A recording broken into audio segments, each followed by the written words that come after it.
Bienvenue à ce nouvel épisode de Minutes of Learning. C'est votre équipe RMDC Lab et nous continuons aujourd'hui avec une nouvelle série intitulée Le traitement d'image pour machine learning. Voilà. Donc, nous savons qu'avec le IA, l'intelligence artificielle, les machine learning, l'apprentissage en profondeur ou les deep learning, nous avons plusieurs types de données.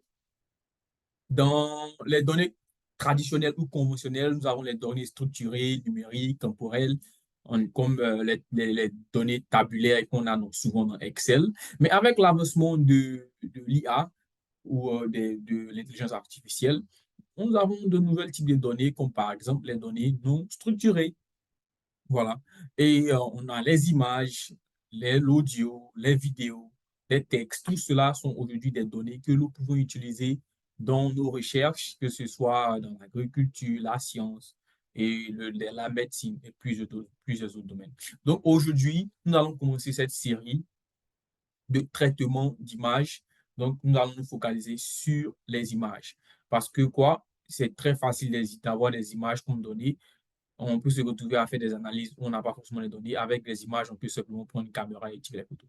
Donc, pourquoi utiliser les images? C'est simplement parce que les images sont des matrices. Vous vous rappelez du jeu Pac-Man. Et donc, ça, c'est l'image de Pac-Man sous une forme matrice, 0 noir, 0, 1, une image blanc-noir. Voilà.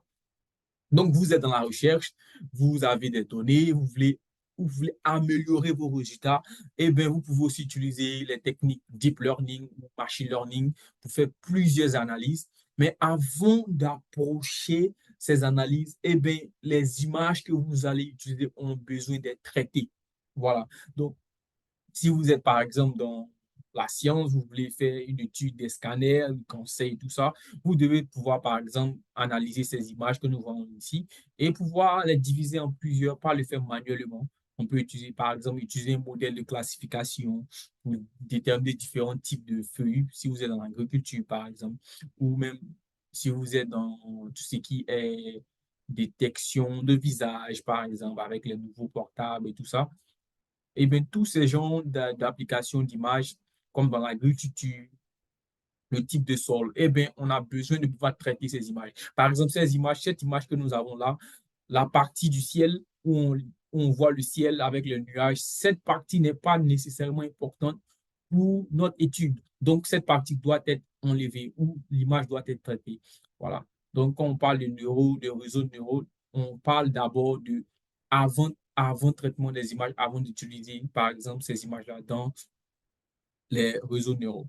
Donc, dans cette nouvelle série que nous avons intitulée les techniques de traitement d'image, nous allons étudier plusieurs techniques que nous pouvons utiliser pour traiter nos images, le redimensionnement d'images, le recadrage pour enlever les parties inutiles, la normalisation, comment changer une image en blanc-noir, comment couper une partie qu'on ne veut pas utiliser comme la segmentation, comment extraire des caractéristiques si on a des images, mais le nombre d'images que nous avons pas, ne sont pas assez, comment créer des images synthétiques, comment détecter les contours des images, comment réduire le bruit. Nous allons faire une série où nous allons essayer de voir chacun de ces éléments pour que dans vos prochaines recherches, vous puissiez appliquer ces techniques de traitement d'image avant d'aller dans votre algorithme machine learning ou deep learning. On ne sera pas long. Cette série, on aura des petites vidéos de 1 ou 2, 3 minutes pour démontrer comment cette technique-là marche avec Python.